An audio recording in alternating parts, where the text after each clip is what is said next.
Isang mapagpalang araw po mga kapatid. Tayo po ay manalangin. Panalangin po natin ang lahat sa atin. Po. Isang mapagpala at makapangyarihang Diyos. Dalangin po namin ang iyong dakilang patnubay sa amin pong mga buhay. Salamat po Panginoon sa mga katagumpayan sa araw-araw na pinagkakaloob sa aming mga buhay. At binabalik po namin ang lahat ng papuri at pasasalamat sa iyong dakilang pangalan sa pangalan ni Jesus. Amen. Sa pagkakataon po ito mga kapatid, pag-aralan po natin po isang pagkakataon sa ating mga paligid nagaganap po. Sabi nga in a catastrophe, faith is essential. Sa pagkakataon po ito, malaking malaki po. Malaking malaki po ang kahalagahan ng ating pananampalataya. Sabi nga sa isang malaking sakuna po, kailangan natin ng isang pananampalataya. Po. Ang ating pong paksa ngayon ay hanguin po natin o kunin po natin sa aklat ng Habakuk chapter 2 verse 4. Sabi po dyan sa Habakuk chapter 2 verse 4, behold, his soul which is lifted up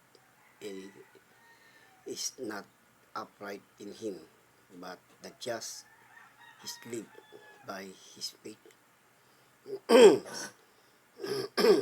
Sabi nga po dyan sa Tagalog, ito ang mensahe. Ang hambog ay mabibigo sa kanyang pagmamataas, ngunit ang matuwid ay mabubuhay sa pamamagitan ng kanyang pananampalataya. Po. Tumingin po ako ng ilang mga tauhan sa Biblia na hayag ang pananampalataya sa Diyos. Po. Kagaya po na lang halimbawa ng buhay at pagkakataon po sa buhay ni Noah. Alam niyo po mga kapatid, yung aklat ng Habakuk, kung ating pong pag-aralan, meron po sila doon kinaharap po na mga pagsubok sa buhay. Gaya rin po ng panahon natin ngayon, meron po tayong mga kinakaharap po na mga kapagsubukan sa buhay po. At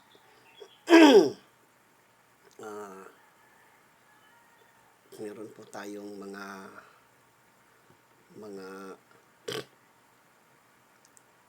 kaganapan po na sakuna sa ating buhay. Gaya rin po ng mga nangyayari dito po sa ating mga nabanggit na mga tauhan sa banal na kasulatan, kagaya na lamang po ni Noe. Magkakaroon po sa kanila ng pagbaha.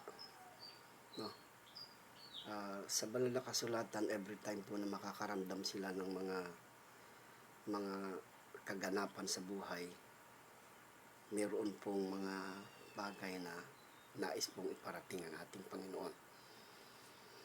Sa buhay po ni Noah, nung dumating ang panang kasakunaan sa kanila, kagaya ng pagpapabaha po ng mga panahon na yon, si Noah po, sa aklat po ng Genesis chapter 6 verse 8, mabasa po natin doon po, hindi na lang po natin babasahin yung mga dahil sa limited po yung ating time po. Ang sabi po rito sa aklat po ng Genesis chapter 6 verse 8, nasumpungan si Noah sa kanyang katapatan. Ganon din po mga kapatid si Abraham po sa Genesis chapter 22 verse 12. Mabasa po natin dyan na nakita po ng Diyos ang katapatan ni Abraham nung kanyang ihandog ng walang pag-aalinlangan si Isaac. Gayon din po mga kapatid yung tatlong magkakaibigan sa aklat po ng Daniel chapter 3 verse 14 hanggang 18, pinadama nila kay Haring Nebukadnezar ang kanilang pananampalataya na sila ay ingatan ng kanilang Diyos. At sa banal na kasulatan sa lumang tipan, sa bagong tipan, no, meron po riyang isang babae na inaagasan ng dugo ng mahabang panahon, no, ng maraming taon. Sa kanyang pananampalataya, siya po ay pinagaling. Ganyan din po si Naaman, yung isa pong kapitan po, ay pinagaling sa kanyang ketong. Mabasa po natin yan doon sa aklat ng Ikalawang Hari, Kapitulo 5, ang talatang 14, no? 2 King chapter 5 verse 14, kung paano pinagaling si Naaman sa pamamagitan ng kanyang pananampalataya. Ang mga tao po ito ay nagkaroon po sila ng pananampalataya hindi dahil sa may mga napatunayan, may mga nakita, ano po. Sila po ay hindi po sila gumamit nung salitang to see is to believe. Makita ko muna bago ako maniwala. Hindi po ganun. Naniwala po muna sila bago nila naipakita. Gaya po ng mabasa natin sa aklat ng Ikalawang Korinto, Kapitulo 5, ang talatang 7, no? 2 Corinthians chapter 5 verse 7, ang sabi po doon, for we walk by faith, not by sight. Ng mga tao po ito ay lumakad, no, sapagkat nagsilakad kami sa pamamagitan ng pananampalataya, hindi sa pamamagitan ng paningin. Po, kailangan po natin mga kapatid ang mga bagay na ito. Ang mga tao po ito, gaya po ng ating binanggit, sila po ay nagsipamuhay, nagsilakad, nagpakita ng kanilang pananampalataya na sa kabila ng wala silang nakikitang physical, literal, ay nagawa nila ang mga bagay na yon.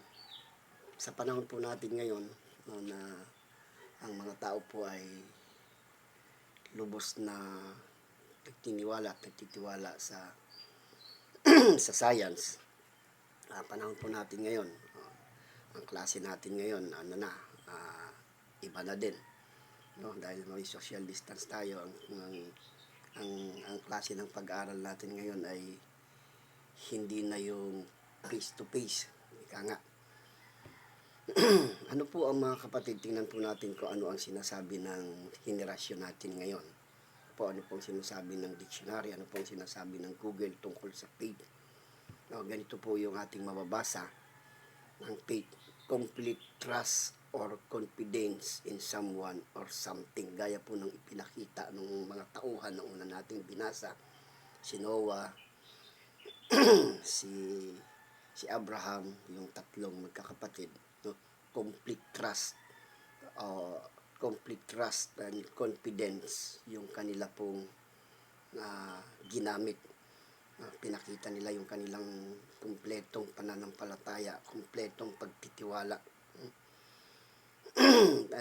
Kasi yun yung purpose, no? Sabi nga ng Google, ang sagot nga nila, tanong nga nila, what is the purpose of faith? The purpose of faith is to act as a measure of a person's hope, and to help a person grow in his or her trust in God. So yung ating pong pananampalataya, ito po yung tumutulong sa atin, no, para masukat, makita ng Panginoon gaano tayo nagtitiwala sa Kanya. So ganun po ka-importante ang pananampalataya. Ano naman po ang sinasabi ng banal na kasulatan? Sa banal na kasulatan po, no, ang pananampalataya, mabasa po natin sa aklat ng Hebreo chapter 11 verse 1 na nagsasabi po ng ganito. Now, Hebreo chapter 11 verse 1, now faith is the assurance of things, hope for the conviction of things not seen. So ibig sabihin, ang pananampalataya, wala kang nakikita po, Ang pananampalataya ay katiyakan na mangyayari ang ating mga inaasahan at paninindigan tungkol sa mga bagay na hindi nakikita. So, tatagal lang po natin na po, magkaroon lang po tayo ng paninindigan. No? Panindigan lang po natin na yung ating pinaniniwalaan ay mayroong magiging kaganapan. Ang tanong lang po dito mga kapatid, paano naman tayo magkakaroon ng pananampalataya? Paano magkakaroon ng pananampalataya ang isang tao? Paano magkakaroon ng pananampalataya ang maraming tao?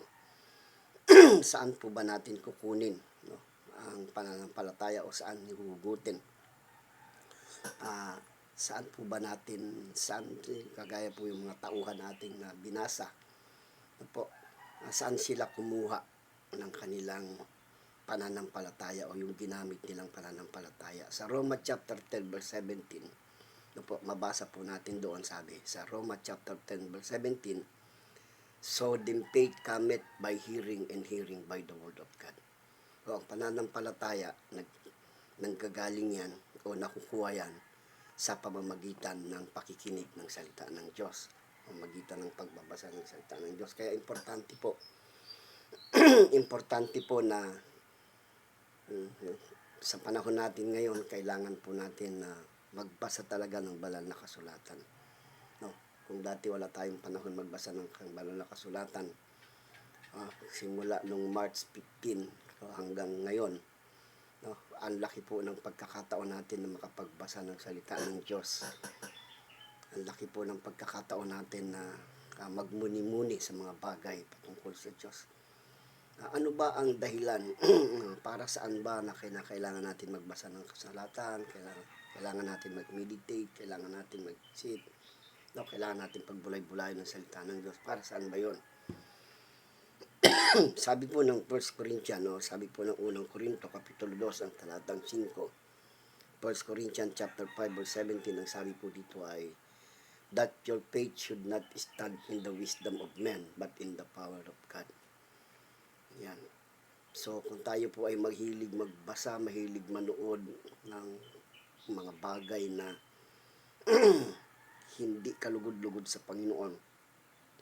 Now, so, kung tayo po ay magbabasa ng salita ng Diyos, magkakaroon po tayo ng paniniwala, paninindigan patungkol sa mga bagay na sa Diyos. No? Ang sabi nga sa Tagalog, upang ang iyong pananampalataya ay huwag masalig sa karunungan ng mga tao, kundi sa kapangyarihan ng Diyos. Kasi ang karunungan ng tao, mga kapatid, kumisan iba ang dating. No? Pero iba po yung kapangyarihan ng Diyos pagka yun po yung kumilos. So nais po, pag tayo po ay nag-aaral ng salita ng Diyos, tayo po ay nagtitiwala sa Diyos, po, ang kapangyarihan po ng Diyos ay patuloy na dadaloy at mangingibabaw po, no, yung katagumpayan ng ating pananampalataya. Kaya ang conclusion po natin dito, no, ang ating pong conclusion, no, mabasa po natin sa aklat ng Marcos chapter 8 verse 3. Po yung pangyayari na malapit na pong hulihin ang ating Panginoon at mapako doon sa krus. Sabi po dito, sa Marcos chapter 8 verse 33, but when he had turned about and looked on his disciples, he rebuked Peter, saying, get thee behind me, Satan, for thou soberest not the things that of God, but the things that be of men. Nirebuke po niya si Pedro kasi may mga pagkakataon po rito na ipinadarma ni Pedro o mas pinapanigan o mas binibigyang priority ni Pedro yung mga bagay na panglaman. Kaya ang sabi diyan, no, datapwat paglingap niya sa palibot at pagtingin sa kanyang mga alagad, ay pinagwikaan si Pedro at sinabi, lumagay ka sa kalikuran ko, Satanas, sapagkat hindi mo pinag-iisip ang mga bagay na ukol sa Diyos, kundi ang mga bagay na ukol sa mga tao. Hindi naman siguro, mga kapatid, masama na kalingain natin ang ating pamilya, no? Pag malasakitan natin ang ating mga trabaho o yung ating komunidad, hindi naman po siguro masama na ibigay natin yung pinaka the best, no, sa ating mga pamilya, no, sa ating anak, sa ating kapatid, sa ating mga magulang. Wala naman po siguro masama doon. Ang sinasabi lang po natin, kung meron pa tayong pagpapahalaga sa mga bagay na nilikha ng Panginoon, mas maganda siguro kung tayo ay magkaroon ng kaisipan patungkol sa Diyos. Kaya sabi niya dito, sapagkat hindi mo pinag-iisip ang mga bagay ukol sa Diyos, kundi ang mga bagay na ukol sa mga tao. Kung minsan kasi mga kapatid, sa sobrang pag-aalala ng mga tao, nakakalimutan nating may Diyos. Yun yung pinaka main point, no? Minsan sa sobra nating pag-aalala, sa sobra nating pagkabahala, isang di na tayo makapag-isip, no? Nakakalimutan natin na ang lahat ng bagay dito sa mundo ay mayroong pinanggalingan, no? Yung Diyos na dapat nating nasandalan, yung Diyos na dapat nating pagkatiwalaan ay nakakalimutan natin. Minsan naman, pag ang tao ay nasa kasaganaan, minsan naman nababaliwala na ang Diyos.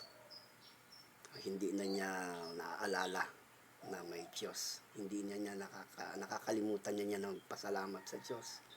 Nakakalimutan niya na yung kanyang tinatamasa galing sa Diyos. No? Kaya mga kapatid, sa anuman pong aspeto ng ating buhay, no, mga kaibigan, anuman po ang nangyayari sa ating palibot ngayon, anuman po ang meron tayong tinatamasa sa buhay, huwag po natin kalilimutan, meron tayong, no, masasandalan, meron tayong mapapanaligan. Yan ay walang iba kundi ang ating malaking Diyos. So, mga kapatid, ulitin po natin, anuman po ang nangyayari sa ating mga kapaligiran, huwag po natin kalilimutan. May Diyos po, no? May malaking Diyos po tayo. Nagagabay, tutulong, no? Kakalinga-alilingap sa atin. Tayo po ay manalangin. Dakila at makapangyarihang Diyos, maraming salamat po sa iyong mga salita na o Diyos. Patuloy mo kaming palakasin, patuloy mo kaming patatagin. Bigyan mo po kami ng kagalakan, lingapin mo po kami, kalingain mo po kami. No. Sa panahon po, Panginoon, ng pandemic, salamat po dahil nariyan ang iyong mga kamay, nariyan ang iyong kapangyarihan. Palagi mong pinalalakas, pinalulusog ang aming mga pananampalataya, ang aming pagtitiwala sa iyo. At sa mga katagumpayan sa aming buhay, binabalik po namin ang lahat ng papuri at pasasalamat sa iyong dakilang pangalan, sa pangalan ni Jesus. Amen.